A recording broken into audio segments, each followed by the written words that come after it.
दुनिया के लोगों ने फायदा उठाने के लिए आप लोगों में ये भेद कर दिया कि तुम हिंदू नहीं हो तो तुम हिंदू हो, तो तुम ये नहीं हो तो तुम वो है। तो हम सब उसकी औलाद, आप और हम है तो संतान उसी की। और हम तेरी संतान, सब पर दया करो,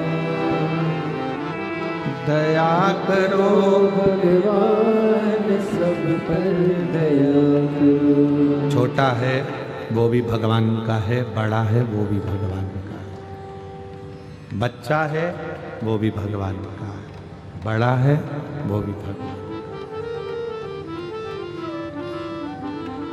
गरीब है वो भी मेरे भगवान शिव का है, और बहुत बड़ा करोड़पति है वो भी मेरे भगवान शिव का है। उसमें भेद है, भेद हमने कर दिया।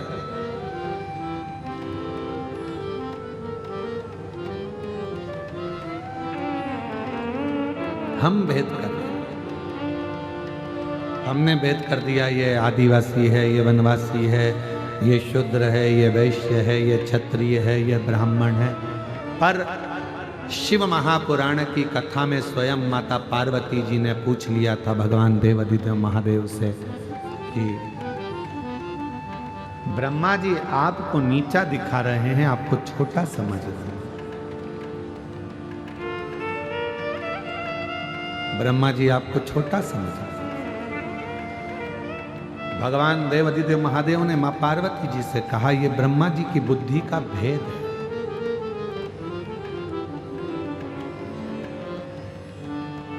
ये ब्रह्मा जी की बुद्धि का भेद है। जो ब्रह्मा मुझको छोटा समझ रहे हैं, स्वयं को श्रेष्ठ समझ रहे हैं, उसको ज्यादा बता रहे हैं, उसको कम बता रहे हैं।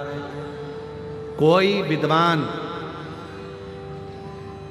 जब भी व्यासपीठ पर बैठेगा, कोई विद्वान कभी भी अगर व्यासपीठ पर बैठेगा तो कभी भी ना तो किसी व्यक्ति की निंदा करेगा और ना कभी किसी देवी देवता को ऊपर या नीचे बताएगा।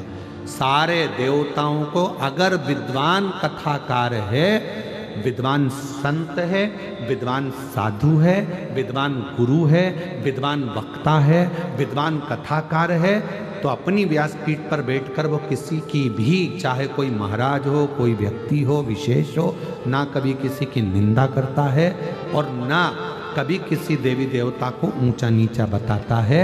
वो जिसकी आराधना करता है उसकी श्रेष्ठता बताता है, पर देवताओं को नीचा नहीं बताएगा। कोई नहीं कहेगा कि राम बड़े हैं कि कृष्ण छोटे हैं, कि शिव बड़े हैं कि ब्रह्मा छोटे हैं, कि भगवान विष्णु बड़े हैं, कि ये बड़े हैं कि वो छोटे हैं। ये कभी कोई कथाकार नहीं कहेगा अगर विद्वान है, क्योंकि उसने कथा में सुन रखा है। उसने श्रीमद् भागवत हो, अग्नि पुराण हो, पद्म पुराण हो, ब्रह्म विवर्त पुराण हो, शिव पुराण हो, जितनी पुराणें होती हैं सारी पुराणों में लिखा है कि ब्रह्मा, विष्णु और महेश, इन तीनों में कोई भेद नहीं होता है।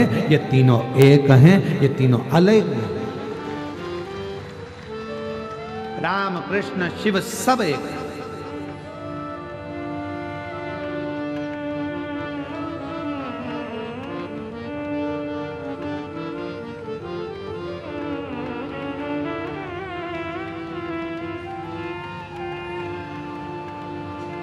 एक छोटा सा बच्चा एक दूसरे बच्चे को गाली दे रहा है। दूसरे बच्चे को गाली दे रहा है और बहुत गंदी सी गाली कोई उच्चारण कर कर उसकी माता जी को दे रहा है। सुना, रुके, बच्चे को बुलाया गाड़ी के पास में कि आपने उस बच्चे को माता की गाली दी, एक बात बताओ, उसकी माता में और तुम्हारी माता में कोई अंतर होता है क्या? उसकी माता ने उसको जन्म दिया और तुम्हारी माता ने तुमको जन्म दिया। जब हम किसी दूसरे व्यक्ति को उसकी माता का नाम लेकर गाली देते हैं तो गाली उसको नहीं लगती, हमारी खुद की माता को गाली लगती है। इसलिए गाली देने से पहले सोचो।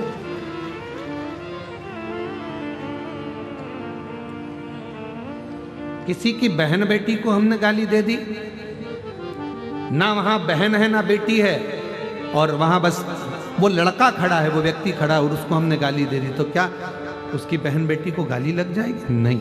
क्या आपकी बहन नहीं है? क्या आपकी बेटियां नहीं है? क्या आपकी माता नहीं है? गाली देने से पहले विचार करना। हम जब एक उंगली किसी पर उठाते हैं तो ये जो 3 उंगलियां हैं ये हमारी ओर मुड़ती हैं और कहती हैं कि मुझे तो एक गाली लगी, पर उस गाली की बाकी की गालियां 3 तुझे, तेरी माता को, तेरे भाई को, तेरी बहन को और तुझको लगी है। आप एक उंगली उठा के देखो, करो ऐसा, सब करो, एक उंगली उठाओ, जल्दी उठाओ सब लोग, और हमारी ओर एक उंगली करो, ऐसा ऐसे करो उंगली। आप करके देखी तुमने उंगली? हमारी ओर कितनी उंगली गई? जम के बोलो, 1। तुम्हारी ओर कितनी गई? 3। अर्थात हम में एक गलती है तो तुम में 3 गलतियां हैं। आप एक गाली किसी को दे रहे हो तो 3 गाली आपको खुद लग रही है। इसलिए निवेदन है, गाली देने से पहले विचार करो।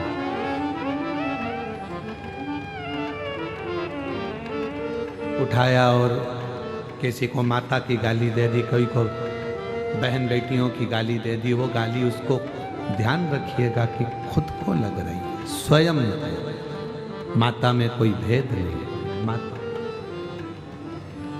बोलो, मां दंतेश्वरी में,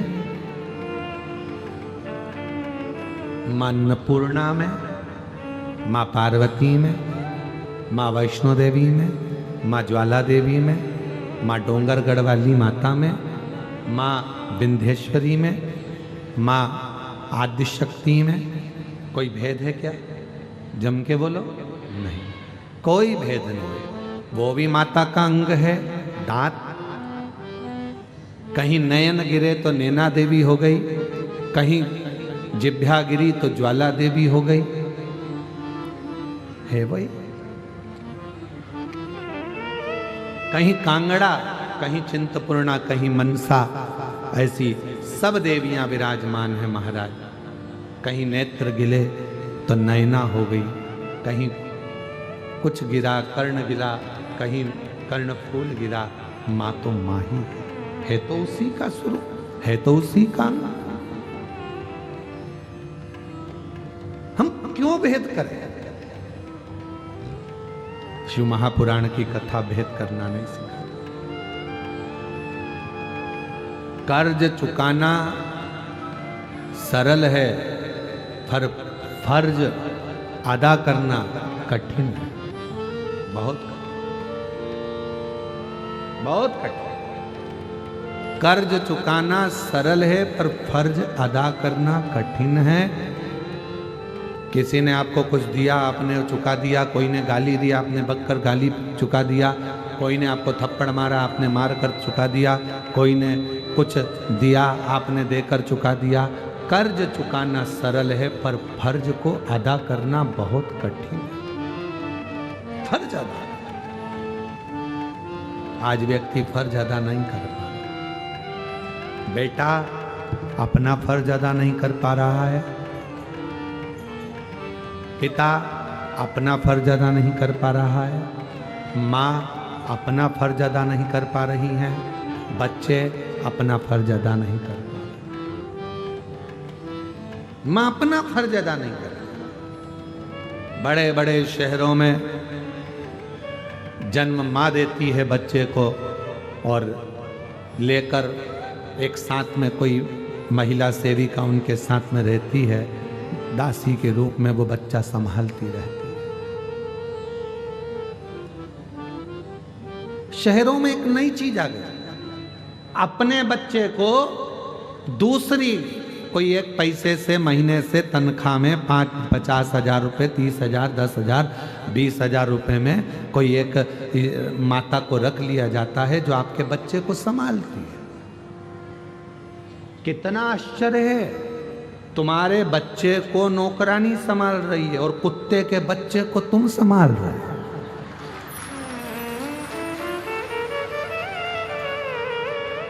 तुम्हारे बच्चे को छीछी नौकरानी करा रही है और कुत्ते के बच्चे को छीछी तुम करा रहे हो। कितना आश्चर्य।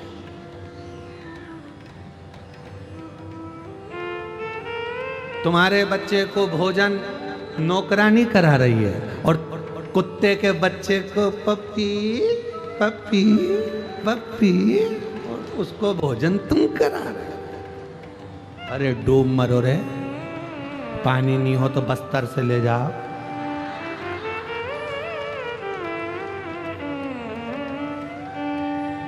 तुम्हारे बच्चे को नौकरानी नहला रही है और तुम कुत्ते को शावर में टॉमी टॉमी पमी टॉमी, कुत्ते का बच्चा।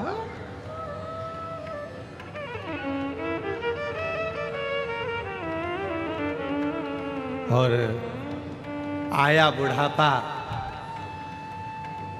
तुम्हारे बच्चे को नौकरानी ने पाल पोस कर बड़ा करा, और अब आया तुम्हारा बुढ़ापा।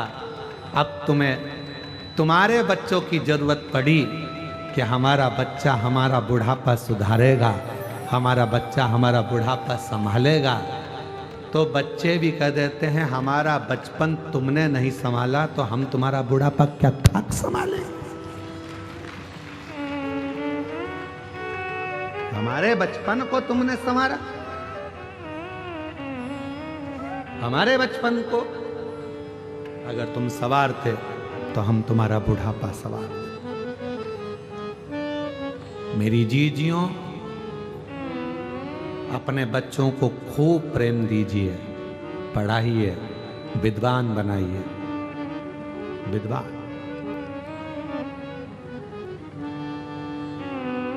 कल एक जज महोदय मिलने के लिए आए थे तो बता रहे थे कि गुरुदेव, मेरे पिताजी जब 15 वर्ष का था मैं तब वो शांत हो गए, और मेरी माँ ने जो पढ़ी लिखी नहीं है, हम वनवासी हैं, आदिवासी हैं, और मेरी माँ पढ़ी लिखी नहीं है। माँ भी आई थी उनके साथ, मेरी माँ पढ़ी लिखी नहीं है। मैं 15 साल का था जब पिताजी चले गए, माँ पढ़ी लिखी नहीं है, छोटा सा मकान हमारा, हम धमतरी के पास के रहने वाले हैं, हमारे पास में कुछ भी नहीं था, ना हमारी जमीन थी, ना हमारे पास में गाय भैंस थी। मेरी माँ दूसरे के यहाँ जाकर धान काटती थी, धान की बुआई करती थी। मैं जब अपनी माँ को देखता था कि धान काट रही है मेरी माँ, बुआई कर रही है मेरी माँ, पानी में खड़ी हुई है मेरी माँ, पिताजी नहीं है, हमारा पेट भर रही है मेरी माँ। और मेरी माँ मुझे सरकारी स्कूल में दाखिला जो दिलाई थी उसमें मैं जो पढ़ रहा था, लोग कहते हैं प्राइवेट स्कूल में पढ़ोगे तो अच्छी नौकरी मिलेगी। वो जज महोदय कह रहे थे मेरी माँ के पास पैसा नहीं था कि वो सरकारी स्कूल को छोड़कर प्राइवेट में पढ़ाए। मेरी माँ ने जिस सरकारी स्कूल में एडमिशन कराया था उसी स्कूल की ड्रेस पहनता था, उसी स्कूल की किताब लेता था, उसी स्कूल में पढ़ता था, और पढ़ते पढ़ते मन में एक संकल्प बना लिया कि कुछ करना है। बीच में मैं डामाडोल हुआ, लगा मुझे कि अब मैं कुछ कर नहीं पाऊंगा, मेरी मम्मी को मैं अपना चेहरा नहीं दिखा पाऊंगा, क्योंकि अब मेरी संगत कुछ गड़बड़ हो रही है। तो आपकी कथा धमतरी में श्रवण करने को चला गया, दौड़कर कथा सुनी, बल मिला, और ऐसा बल मिला फिर पढ़ाई में मन लगाना प्रारंभ किया, और आज बाबा की कृपा से मैं जज बनकर बैठ गया। ये शिव की कृपा, ये शंकर की।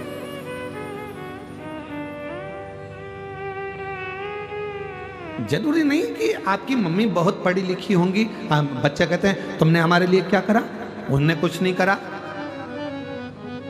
उन्होंने कुछ नहीं करा, पर फर्ज तो तुम्हारा है ना। कर्ज अदा करना सरल है पर फर्ज अदा करना कठिन है। धर्म पत्नी का फर्ज है अपने पति का आदर करना, धर्म पत्नी का फर्ज है पति को प्रणाम करना, धर्म पत्नी का फर्ज है पति के माता पिता को भी नमन करना, धर्म पत्नी का फर्ज है पति का सत्कार करना, उसकी बातों को काटना नहीं।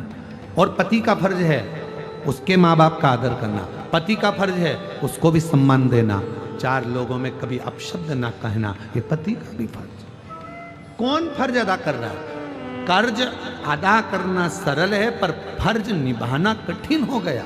बेटा बाप का फर्ज अदा नहीं कर रहा है, बाप बेटे के लिए फर्ज अदा नहीं कर रहा है, माँ बच्चों के लिए फर्ज अदा नहीं कर रही है, सास बहू के लिए फर्ज अदा नहीं कर रही है। केवल इसको फर्ज नहीं कहते कि तुम्हारे घर में बहू आई तो उसको साड़ी दिला दो, केवल इसको फर्ज नहीं कहते कि तुम्हारी बहू आने वाली है तो उसकी रकम बनवा दो, सोना चांदी दिला दो, कमर तगड़ी बना दो, उसके पाँव की पायल बनवा दो। इसको फर्ज नहीं कहते कि बच्चों का केवल विवाह कर दो, फर्ज अदा कर दिया।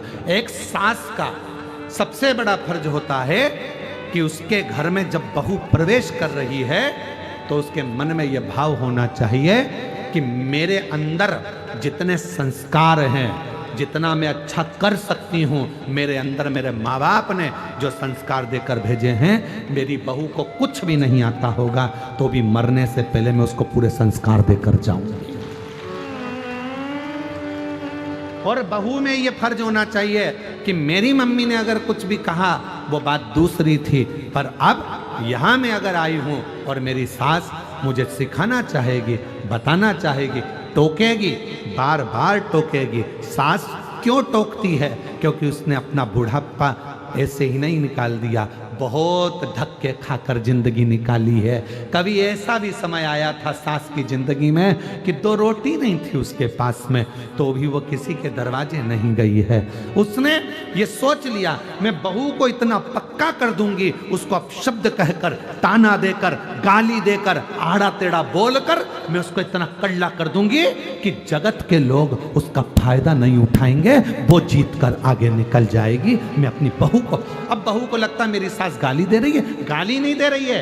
अगर मिट्टी का बर्तन बनाना है तो मिट्टी को कूटना पड़ेगा, पत्थर की मूर्ति बनाना है तो उस पर हथौड़ी चलाना पड़ेगी, और बहू को श्रेष्ठ बनाना है तो सास की गाली खाना पड़ेगी। वो अपशब्द कह रही है, सहन करो, सिखाएगी, अपशब्द बोल रही है, ताना दे रही है, बताएगी, आप उसको संवरने का प्रयास करो। जो पत्थर मूर्ति बनाते समय चोट सहन नहीं करता, वो जमीन पर लगता है, तुम्हारे घर के ओटले पर रखता है, तुम्हारे घर के फर्श में लगता है। और जो मार्बल पीटा जाता है और जो तराशते समय टूटता नहीं है, वो मंदिर में पूजन करता है, उस पत्थर की पूजन होती है, मूर्ति बनती है। पत्थर वही है, एक ही खदान का निकला जो तुम्हारे घर में लगा, एक ही खदान का निकला जो मंदिर में पूजा रहा है। पत्थर एक ही है, बस चोट सहन कर ली तो मंदिर में पूजा गया, और जो चोट सहन नहीं कर पाया वो जमीन में थूक, पान, लात सब खा रहा। फर्ज अदा करिए।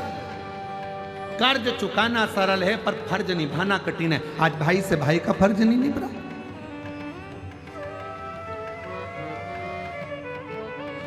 बहन से भाई का फर्ज नहीं निभ रहा, भाई को बहन का फर्ज निभाना नहीं आ रहा। कहां है फर्ज? कौन निभा रहा? कौन? जब कोई मरता है पूरा परिवार एक जगह पर इकट्ठा हो जाता है। यहाँ पर होते हैं कि नहीं होते हमें नहीं मालूम, होते हैं यहाँ पर? अरे बोलो तो जम के। जब कोई मरता है तो पूरा परिवार इकट्ठा हो जाता है, दुख मनाते हैं। बेचारा मर गया, बहुत अच्छा था, चले गए, और अब उसको कंधे पर उठा कर ले जाते। क्या कहते? बड़ा भाई है, इसको आगे लगाओ, छोरा है पीछे लगाओ, ये रिश्तेदार है इसको आगे लगाओ, ये उठाएंगे, कंधे पर लेकर जाएंगे। दूसरे से कंधा भी नहीं लगवाते, परिवार वाले उठाते हैं। जितनी मेहनत उसके मरने के बाद तुमने उसको उठाने में लगाई, अगर उतनी मेहनत उसको जीते जी उठाने में लगा देते तो उसकी जिंदगी संवर जाती।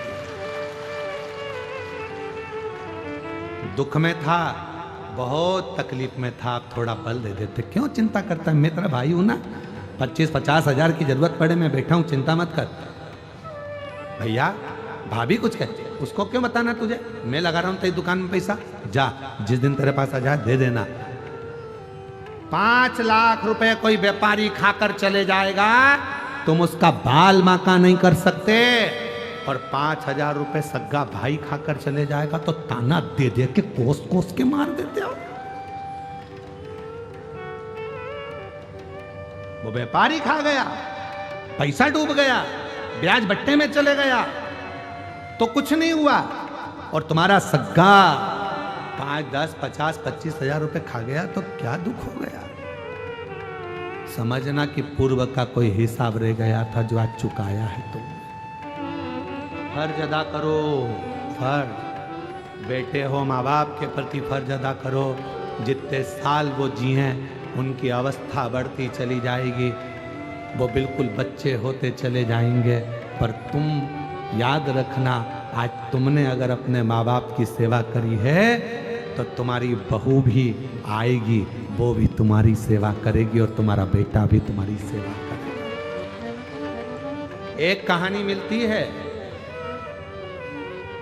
एक पिताजी बीमार पड़ गए, और बीमार पड़े पिताजी, बहू ने कह दिया तुम्हारे पिताजी को बहुत खांसी चलती है, बच्चों को पढ़ने में तकलीफ होती है, इनको बाहर जो कमरा है माली वाला, चौकीदार का कमरा है, उसमें ठहरा दो।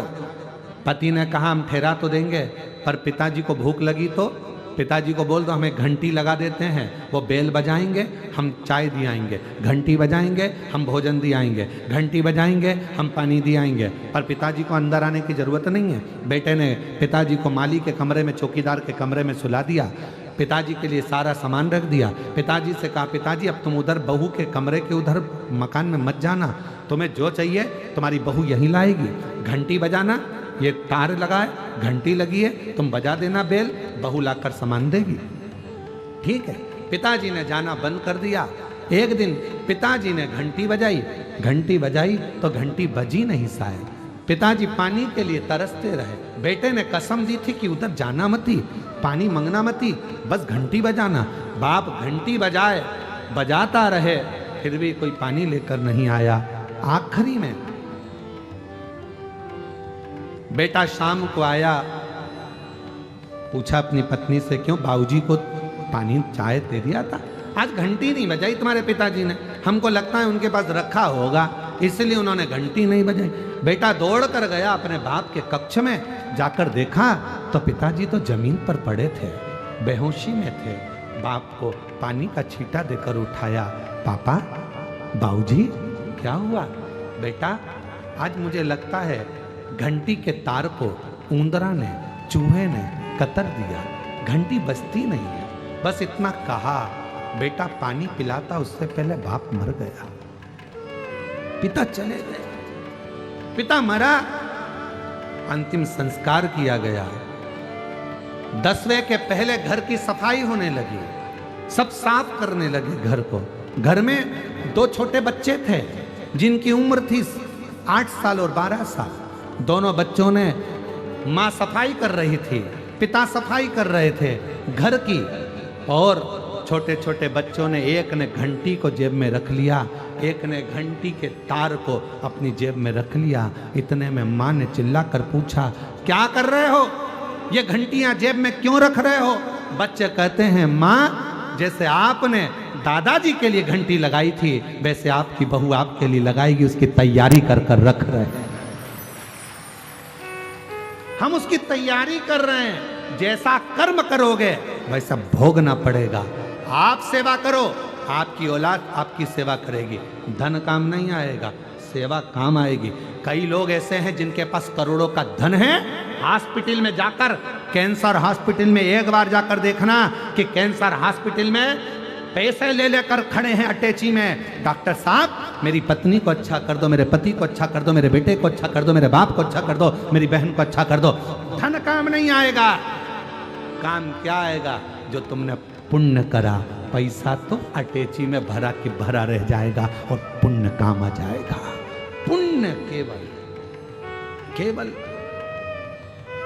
अच्छा कर्म कर चलो। ये मानव की देह फिर नहीं मिलना है, जो मिली है इसको संभालने का प्रयास करो। हम आपसे ये नहीं कहेंगे कि आप कहीं तीर्थ में जाकर बैठ जाओ, हम आपसे इतना कहेंगे अपने दिल को तीर्थ बना लो, अपने मन को तीर्थ बना लो, अपने आप को तीर्थ बना लो। जब तुम्हारा कोई दर्शन करे तो तुम्हें देखते से ही याद आ जाए कि इसको देखने पर शिव की याद आती है। लोग कहें कौन आया है? तो कहने अरे वो शंकर की भक्त आई है, भजन अच्छा गाती है, स्मरण अच्छा करती है, शिव जी के मंदिर में रोज पानी चढ़ाने जाती है, शंकर जी के मंदिर में रोज झाड़ू लगाती है, शिव जी के मंदिर में भजन करती है। तुम्हारी पहचान ये नहीं होना चाहिए कि ये उनकी बहू है, होटल में डांस करती है, ये उनका बेटा है जो दिन भर पी के पड़ा रहता है। पहचान इससे नहीं होती, पहचान होती है सनातन धर्म में।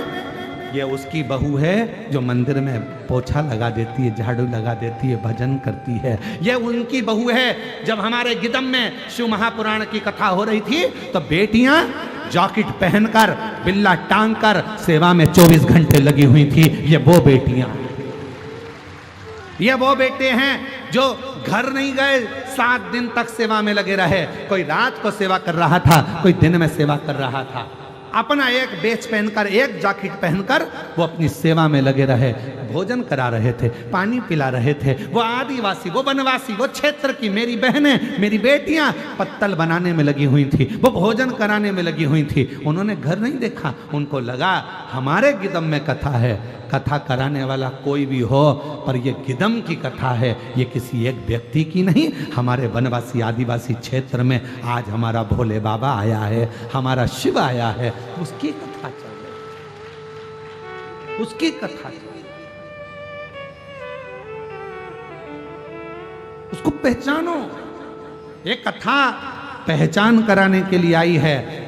बासुर जैसे क्षेत्र में, बारसूर के अंतर्गत शिवालयों की पहचान कराने के लिए कथा आई है कि पूरा सनातन धर्म, पूरा सनातनी, पूरा विश्व इन मंदिरों को देखे, इन मंदिरों को जाने कि यह है क्या। उनको पहचाने कि यह है क्या। हम फर्ज अदा नहीं कर पा रहे, हम फर्ज नहीं निभा पा रहे। गुरु शिष्य के प्रति फर्ज अदा नहीं कर रहा है, शिष्य गुरु के प्रति फर्ज अदा नहीं कर रहा है। एक गुरु को भी चाहिए कि शिष्य को सतमार्ग बताए। गुरु को लगने लगता है कि शिष्य को बहुत बड़ा घात होने वाला है, शिष्य बहुत नीचे जाने वाला है, तो गुरु अपने शिष्य को एक क्षण में उपदेश गीता जैसा दे देता है, उसको बचाने का प्रयास करता है। जाग जाओ अर्जुन जैसे, वरना मरना तो है ही, शांत तो होना, नष्ट सब कुछ होना है। समझ जा। गुरु एक शब्द में समझाएगा कि तेरा ये क्षण बेकार हो रहा है, ये पल बेकार हो रहा है, इसको समझ लिया। गुरु समझाएगा, आगे फिर मर्जी आपकी। शिष्य का फर्ज है वो गुरु के चरणारविंद का स्मरण करे। गुरु के पास धन वैभव सत्ता धन दौलत संपदा के लिए नहीं, गुरु की एक दृष्टि पड़ जाए जिससे मेरी पूरी जिंदगी संवर जाए। गुरु थोड़ा सा वैभव देवी देगा तो वो थोड़े दिन चलेगा, पर गुरु की दृष्टि पड़ जाएगी तो पूरी जिंदगी चकाचक निकल जाएगी, आनंद में निकल जाएगी, वैभव में निकल। फर्ज अदा नहीं कर, कर्ज तो कोई भी नहीं मानता। कर्ज अदा करना है, पैसा दे दो, कर्ज चुक जाएगा। कर्ज अदा करना सरल है, पर फर्ज निभाना कठिन है। फर्ज तो केवल भगवान देव अधिदेव महादेव माता पार्वती से कहते हैं। पार्वती ब्रह्मा जी कह रहे हैं कि ये बड़े वो छोटे। असली अगर कोई वक्ता होता, असली अगर कोई संत साधु गुरुजन तपस्वी या अच्छा कोई कथाकार सत्यवादी अगर कोई कथाकार होता है, वो अपनी व्यासपीठ पर बैठकर किसी महाराज की, किसी संत के, किसी साधु के, किसी गुरुजन की कभी निंदा नहीं करता है। अच्छा कथाकार है, संत है, श्रेष्ठ संत है, सत्यवादी संत है, तो किसी ईश्वर की निंदा नहीं करता। वो ये नहीं बोलता कि ये ईश्वर बड़ा है, वो ईश्वर छोटा है, राम बड़े की, कृष्ण बड़े की, शिव बड़े की, ब्रह्मा बड़े की, विष्णु बड़े। वो एक मानता है क्योंकि हम सब उसकी औलाद हैं। वो सब में समाया है, सब में एक नूर है, एक ज्योति है।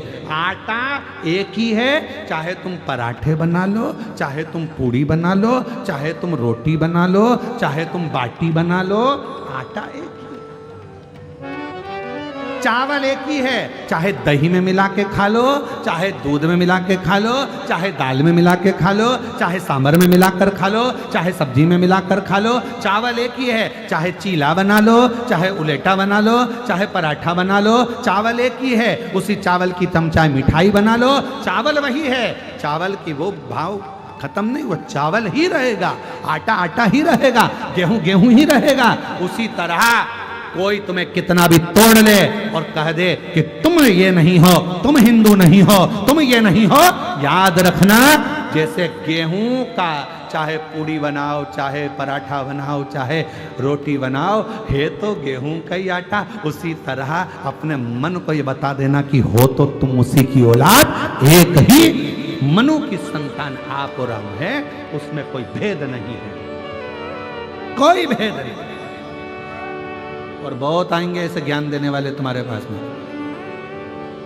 बहुत आएंगे। वो एक ही बात कहेंगे, क्यों शंकर जी के मंदिर जा रही हो, क्यों जल चढ़ा रही हो, एक लोटा जल चढ़ाने से क्या होगा, क्या होगा एक लोटा जल चढ़ाने से, क्यों चढ़ा रही हो एक लोटा जल, क्या होगा मंदिर जाने से। उनको ये पत्र ले जाकर दे देना सीहोर वाले महाराज के, ये पत्र जो गांव-गांव से लिख कर आए हैं, जो वनवासी क्षेत्र से लिख कर आए हैं, जो आदिवासी क्षेत्र से लिख कर आए हैं। एक बहन ने लिखा, मैं सावित्री मरकाम पति सुमन मरकाम जगदलपुर तेतर खुट्टी से आई हूँ, भोले बाबा की महिमा का बखान करती हूँ।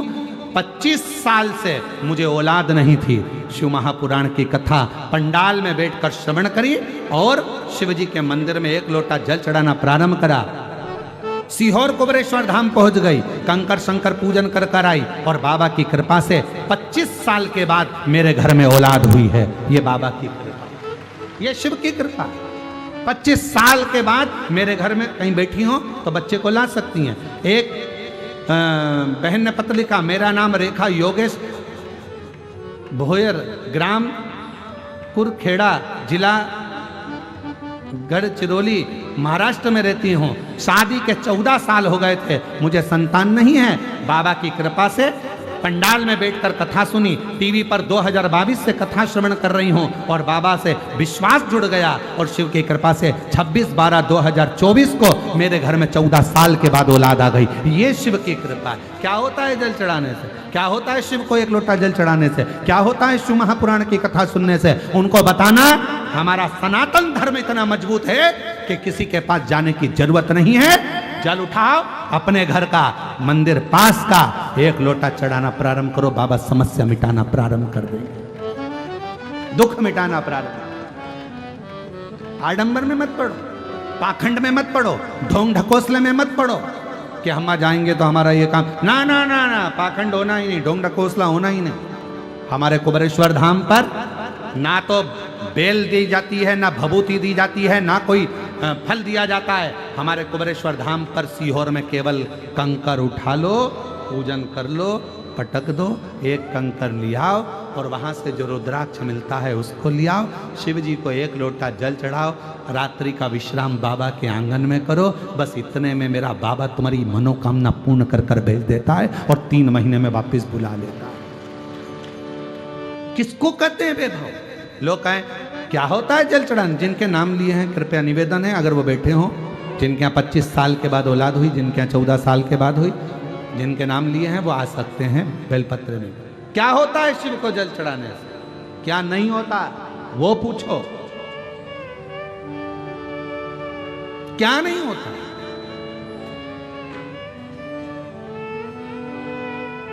और हम तेरी संतान, हम पर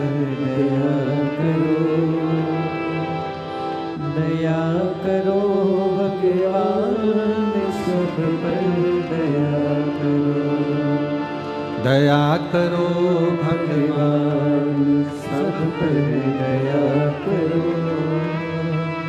हम तेरी संतान, सब पर दया करो, दया करो भगवान, सब पर दया करो। हम तेरी संतान, सब पर दया करो। बस उस पर आश्रित हो जाओ, उस पर आश्रित। मेहनत करना 4 गुनी, परिश्रम करना 4 गुना, पढ़ाई करना रात दिन, और जब एग्जाम का टाइम आए तब एक बेलपत्री पर शहद लगाकर, शिव को लगाकर चले जाना, उस पर विश्वास कर कर कि मैंने जो याद किया है वो पूरा लिख कर आऊंगी, फुल कॉन्फिडेंस के साथ, अपनी मेहनत के साथ। एक बेलपत्री शिव को लगाकर फिर जाओ परीक्षा हॉल में, फिर देखो हाथ तुम्हारे होंगे, कलम तुम्हारी होगी और लिखने वाला मेरा महाकाल बाबा होगा। लिखने वाला वो लिखेगा, वो लिखेगा। एक पत्र है, पत्र लिखने के लिए कागज नहीं मिला है तो पत्तल में लिख दिया, ठीक है। पर खाली पत्तल भेजिए, 2-4 पूड़ी सब्जी भेज देती तो अच्छा रहता। क्या है जितेंद्र जी, सही है? खाली है पत्तल, नहीं तो और आ जाती मालताल से। शंभू आ जाओ, आ जाओ दीदी, आ जाओ।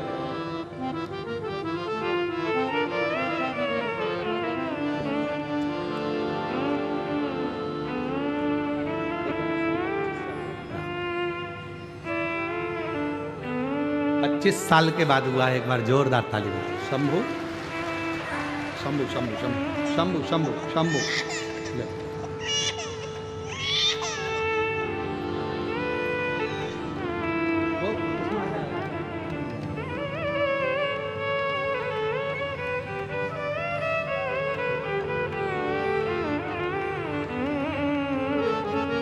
जोरदार ताली बजाओ। 25 साल के बाद बाबा ने कृपा करी है और 25 वर्ष के बाद हुआ है। पत्र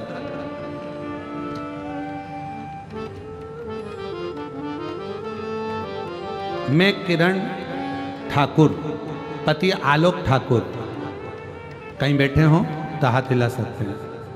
मेरा किडनी लीवर खराब हो गया था, पीलिया भी हो गया था। गिदम से हूँ गुरुजी, कुछ भी खाती उल्टी हो जाती। जगदलपुर एमपीएम में हॉस्पिटल में दिखाया, डॉक्टरों ने कहा आपकी ना तो किडनी काम कर रही है ना लीवर काम कर रहा है, 10% भी चांस बचा नहीं है। कहा तुरंत इनको रायपुर ले जाओ।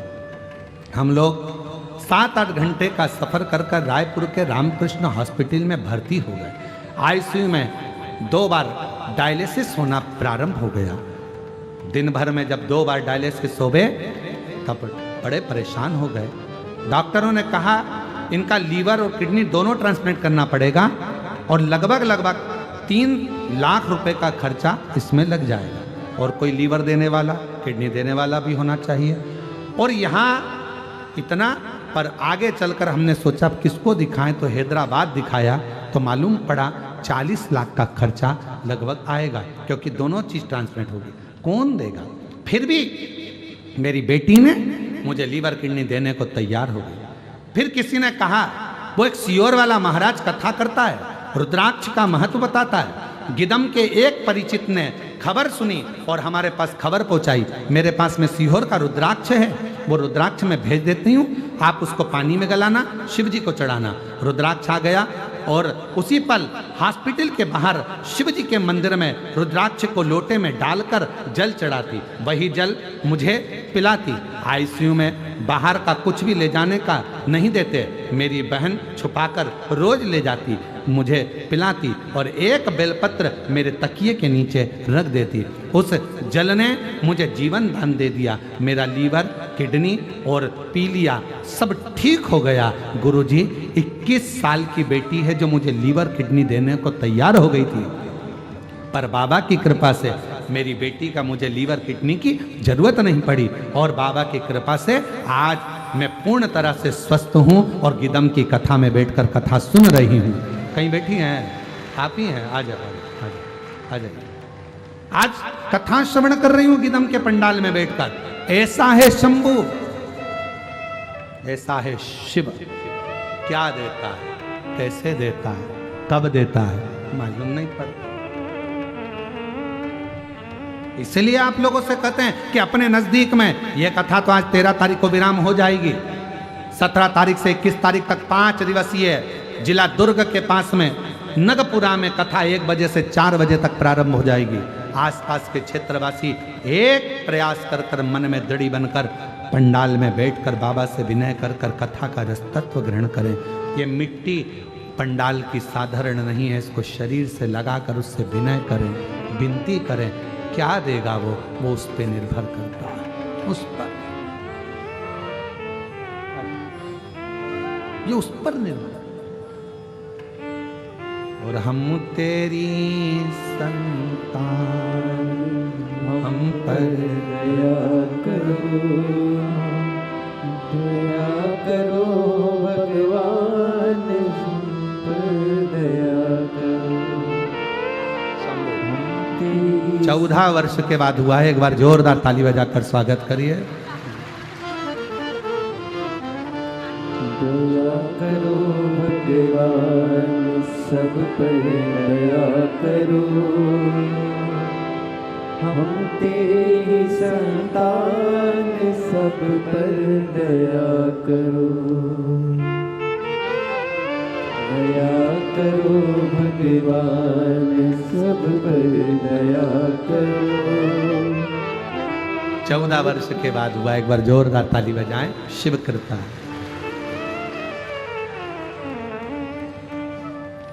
उस पर आश्रित हो जाओ।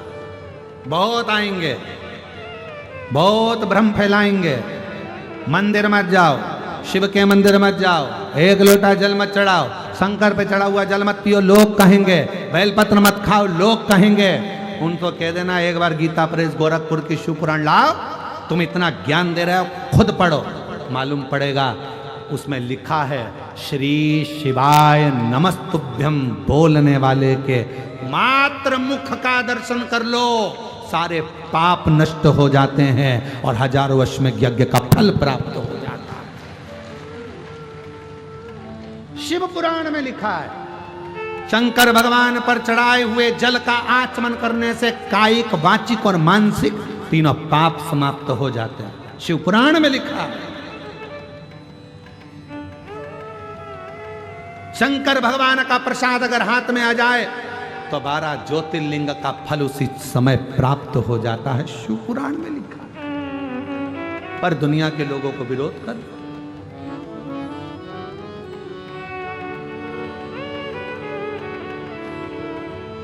बहुत विरोध होता है शिव पुराण का। जितना विरोध हुआ है शायद दुनिया में किसी पुराण का नहीं हुआ।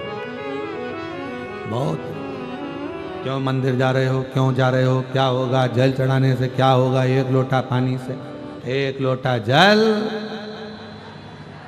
सारी समस्या का हल। तुम्हारे जीवन के सारे दुखों को धो देता है वो एक लोटा जल। तुम्हारे जीवन की सारी तकलीफों को धो देता है वो एक लोटा जल। अजय, वो एक लोटा। बस भाव शुद्ध हो, जो जैसी भावना वो वैसा ही फल पाया। लीवर और किडनी दोनों ने काम करना बंद कर दिया था। हॉस्पिटल में एक दिन में 2 डायलिसिस प्रारंभ हो चुके थे और बाबा की कृपा से आज पूर्ण तरह से स्वस्थ होकर यहाँ खड़ी हैं। एक बार जोरदार ताली बजा। जो जैसी भावना लाया वो वैसा ही फल पाया। कह रहे हैं हॉस्पिटल में जिसमें मैं भर्ती थी, जिस रूम में, उसमें टीवी लगा हुआ था।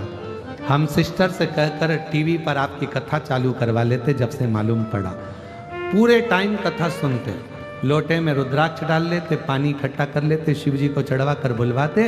जब मुझे फायदा होने लगा तो जितने मेरे आसपास के कमरे थे सब में पानी पहुंचा देती। और ऐसी कृपा हुई कि केवल मैं नहीं, जितने लीवर और किडनी वाले थे सब की छुट्टी हुई और सब घर गए। ये शिव, ये शंकर। आप विश्वास कितना करें शिव पर, ये आप पर नहीं। दुनिया केवल आपका फायदा उठाने बैठी है, केवल फायदा, केवल। सावधान। कोई तुमसे कहे कि तुम मंदिर मत जाओ, जाएंगे। तुमने हमको पैदा करा क्या? तुमने हमको बड़ा करा क्या? तो हम तुम्हारी क्यों सुने? मैं चाहे ये करूं, मैं चाहे वो करूं, मेरा मन, मेरी मर्जी। अपना रिमोट अपने हाथ में रखो, टीवी का रिमोट दूसरे के हाथ में रहेगा तो उसके पसंद के सीरियल देखना पड़ेंगे। इसलिए रिमोट अपने हाथ में रखोगे तो अपनी पसंद का सीरियल देखोगी। उसी तरह अपना रिमोट अपने हाथ में रखो, दूसरे के कहने पर नहीं चलना। उसने कह दिया मंदिर मत जाओ, मंदिर नहीं गए। उसने कह दिया कथा में मत जाओ, कथा में नहीं गए। उसने कह दिया ऐसा मत करो, वैसा कर लिया। अपना रिमोट अपने हाथ में रखो। मेरी मर्जी, मैं चाहे ये करूं, मैं चाहे वो करूं, मेरा मन। अपना रिमोट अपने हाथ में रखो। मैं मंदिर जाऊंगी, तू कौन होता मना करने वाला? और सज धज के जाओ, आग लगे बस्ती में, अपन रहे हो मस्ती में, और सज धज के ले, और सज धज के क्या कर लेगा? और जो तुमसे मना करे उसके सामने जान कर कर एक लोटा जल, सारी समस्या का हल। और ज्यादा अपशब्द बोले तो लोटा दिखा दो।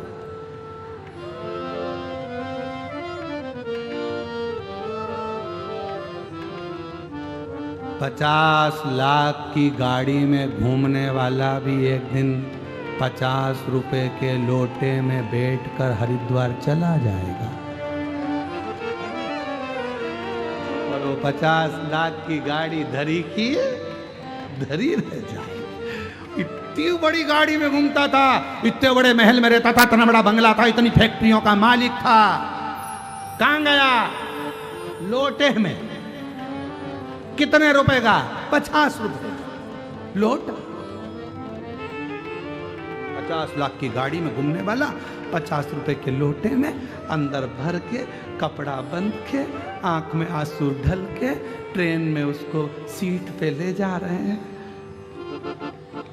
2 टिकट लिए, एक खुद का, एक लोटे का। टिकट वाले ने पूछा, तुमने ये दूसरा टिकट किसका है? हमारी अम्मा का। अम्मा कहाँ है? गई। फिर सीट पे कौन है? लोटा। अच्छा, अब ट्रेन में खाना भी खा रहे तो एक पत्तल अलग से अम्मा की पत्तल, अम्मा। पानी भी अम्मा के लिए भरा, अम्मा। चाय पी रहे तो अम्मा को पहले। मरने के बाद इतने प्रेम से अम्मा को हरिद्वार ले जा रहा है। अगर एक बार जीते जी अम्मा को ले जाता तो मरने के बाद ले जाने की जरूरत ही नहीं पड़ती। और आंख में कोई पूछ रहे कौन है? हमारी अम्मा, हमारी अम्मा, हमारी अम्मा। अच्छा, अम्मा को ले जा रहे हैं? हाँ। वहां जाके अम्मा का सब काम करा, लोटा हाथ में लेके बोली, अम्मा 50 लाख की गाड़ी में घूमती थी, अब लोटे में घूम। छोड़ दिया गंगा जी में, वो लोटा जा रहा। पीछे बच्चे खड़े होकर बोल रहे, पिताजी अम्मा जा रही। खाओ बेटा, अम्मा जा रही। इतने में फिर भोजन की थाली आई घाट पे, थोड़ा रखा। पड़ोसी ने भी थाली रखी, बहुत सारे लोग क्रियाक्रम कर सबकी रखी। कौवा उड़ते उड़ते आया, बच्चे चिल्ला के बोले, अम्मा आ गई। अम्मा। कौवा। और कौवा उड़ते हुए आया, इसका भोजन नहीं करा, पास में जो पत्तल रखी थी उसका खा के चले गया। बच्चे चिल्ला के दौड़े, देखो अम्मा अभी भी नाराज है। इतने में पीछे पत्नी खड़ी थी, सिर पे पल्लू लेके रोते बोली, तुम्हारी माँ थी ऐसी, हमेशा पड़ोसी के घर में जाके खाती थी, घर का तो पसंद नहीं आया, इसलिए आज भी नहीं खाया। कौवा दूसरे का खा के चले गया। अब लोटा हमारी अम्मा, अच्छी अम्मा भैया, 50 लाख की गाड़ी में घूमने वाली 50 रुपए के लोटे में भरा गई। किस बात की अकड़ करते हो? किस बात की अकड़ करते हो? शान से जिंदगी जियो, सबको एक समझ कर चलो, हम तेरी संतान, दया करो, दया करो भगवान सब पर दया करो। इसलिए याद रखना, लोटे को भूल मत जाना, एक लोटा जल हल चढ़ा लो, नहीं तो बाद में तो इसी में बैठ के जाना। जीवन इसको ना भूलो, लोटा बहुत काम करता है, बहुत, इसको ना भूला जाए। सारी समस्या का हल श्री शिवाय नमस्तुभ्यम, श्री शिवाय नमस्तुभ्यम। खूब सारे मिल रहे होंगे यहाँ पर, ले लो, दरवाजे पे जाके चिपका दो। हमारा घर शिव का घर है, हमारा परिवार शिव का परिवार है। दुख नहीं आएगा ये लगाने से। गाड़ी पर लिख दो श्री शिवाय नमस्तुभ्यम। ये घर मेरा, परिवार मेरा, सब शिव, मेरा नहीं, मेरा है सर्वस्व तेरा। और जब हम शिव को भजे, लोग कहें बोलेंगे, बोलने वाले बोलते रहेंगे, महाराज उनका काम है बोलने का, वो अपने अपने हिसाब से बोलेंगे, मना करेंगे मत जाओ तुम अलग हो वो अलग है ना, हम सब एक सब।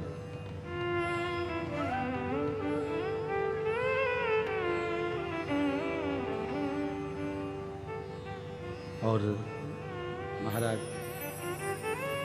तूने ऐसा डमरू बजाया, तूने ऐसा डमरू बजाया, तूने ऐसा डमरू बजाया, तूने सा डमरू बजाया। ओ मेरा दिल हर लिया, ओ भोलेनाथ मेरा मन हर लिया, ओ भोलेनाथ दिल तुझको दिया, ओ भोलेनाथ दिल तुझको दिया, ओ भोलेनाथ मेरे ओ भोलेनाथ, ओ भोलेनाथ मेरे ओ भोलेनाथ, ओ भोलेनाथ मेरे ओ भोलेनाथ, ओ भोलेनाथ मेरे ओ भोलेनाथ, ओ भोलेनाथ दिल तुझको दिया, ओ भोलेनाथ दिल तुझको